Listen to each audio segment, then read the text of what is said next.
ఎట్లా చూస్తున్నారు మీరు? అట్లే చూడాలి. నేను చెప్పినా కదా, మీరు కూడా చూపించాలి. రేపు ఏ రకంగా రేవంత్ రెడ్డి గారిని ప్రజలు ఫుట్బాల్ ఆడుకోవాలి ప్రజాస్వామ్యబద్ధంగా అనేది ఈరోజు ఆయన ఫుట్బాల్ గ్రౌండ్లో చూపిస్తున్నాం మెస్సీ గారి ద్వారా. మేమేమో మీ ద్వారా ఆశిస్తున్నాం, మీరు ఈ జరుగుతున్నటువంటి దుర్మార్గాలను, ఈ అరాచకాలను ఎప్పటికప్పుడు మీ మీడియా సంస్థల ద్వారా ప్రజలకు తెలియపరచండి. ఎన్నికలు వచ్చినప్పుడు రేవంత్ రెడ్డి గారిని, కాంగ్రెస్ పార్టీని ఎట్లా ఫుట్బాల్ ఆడుకోవాలనో ప్రజలను మేము సమాయత్తం చేస్తాం. ఎలా చూసేది ఏం లేదు. భారతీయ జనతా పార్టీ ఇప్పటి వరకు డబుల్ ఇంజిన్ సర్కార్ పేరిటనే ఆలోచిస్తూ అదే పద్ధతిలో విజయం పరంపర కొనసాగిస్తూ మొన్న జరిగినటువంటి బీహార్ ఎన్నికల్లో కూడా ఈరోజు ప్రధాని నౌతాని పగటిగల్లెలుగా అంటున్నటువంటి రాహుల్ గాంధీ గారు దాదాపుగా 110, 111 అసెంబ్లీ నియోజకవర్గాల్లో ప్రచారం చేస్తే ఒక్కటంటే ఒక్కటి గెలవలేదు. కానీ ప్రధాని మోడీ గారు ఒక్కసారి ప్రజలకు అభివాదం చేసి వస్తే అద్భుతమైనటువంటి విజయాన్ని అందించారు. ఈరోజు ట్రిపుల్ ఇంజన్ సర్కార్ అనేటి మాట ఇప్పటికి కూడా మా పార్టీ ఇంకా ఆ స్లోగన్ ఇవ్వడం లేదు. ఇచ్చుడు మొదలైనప్పుడు స్థానిక సంస్థల్లో కూడా భారతీయ జనతా పార్టీ అత్యధిక స్థానాలు గెలుస్తుంది.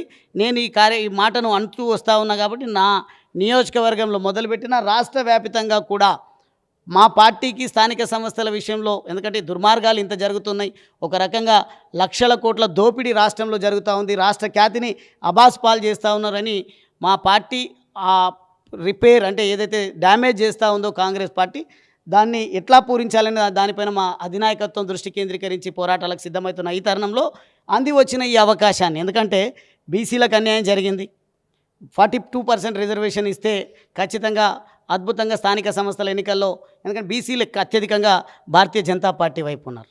ఈరోజు బీసీలు పోటీ చేయాలనే ఆలోచనతో ఉన్నప్పటికీ ఈ రిజర్వేషన్ల విషయంలో గందరగోళం గురి చేసింది. కాబట్టి మాకు ఎన్నికల కంటే ఎక్కువ హక్కులను సాధించే దాంట్లో పోరాటాలకు శ్రీకారం చుట్టి పోరాటంలో నిమగ్నమైనాం.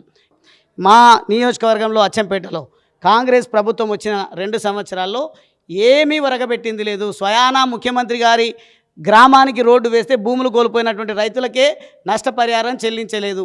మార్లపాడు తండా మొత్తం తండా నీట మునిగినా ఆ తండా వాసులకు ఏమాత్రం సహకరించలేదు. అంటే పేదల గురించి పట్టించుకున్నప్పుడు, పేదలే ఓట్లేసి పేదలే నివాసం ఉండేటువంటి గ్రామీణ స్థాయిలో స్థానిక సంస్థల ఎన్నికల్లో కూడా ఖచ్చితంగా భారతీయ జనతా పార్టీ తన సత్తా చాటే విధంగా యువతరం తామంతట తాముగా పోటీలో సిద్ధపడి ముందుకు పోతా ఉన్నారు. నామినేషన్లు వేసిరు. నాకు నమ్మకం ఉంది మా యువ మిత్రులు, బడుగు బలహీన వర్గాల వాళ్ళు, అదేవిధంగా ఈ కాంగ్రెస్ ప్రభుత్వ ఆగడాలను, దుర్మార్గాలను అర్థం చేసుకున్నటువంటి అగ్రవర్ణాల్లో ఉన్నటువంటి రైతులు సైతం భారతీయ జనతా పార్టీ వైపు చూస్తూ ఉన్నారు. భారతీయ జనతా పార్టీ అభ్యర్థులు ఎక్కడెక్కడైతే పోటీలో ఉన్నారో వాళ్ళని ఆశీర్వదించాలనే ఆలోచనతో ఉన్నట్టుగా చాలా స్పష్టంగా వాతావరణం కనిపిస్తూ ఉంది.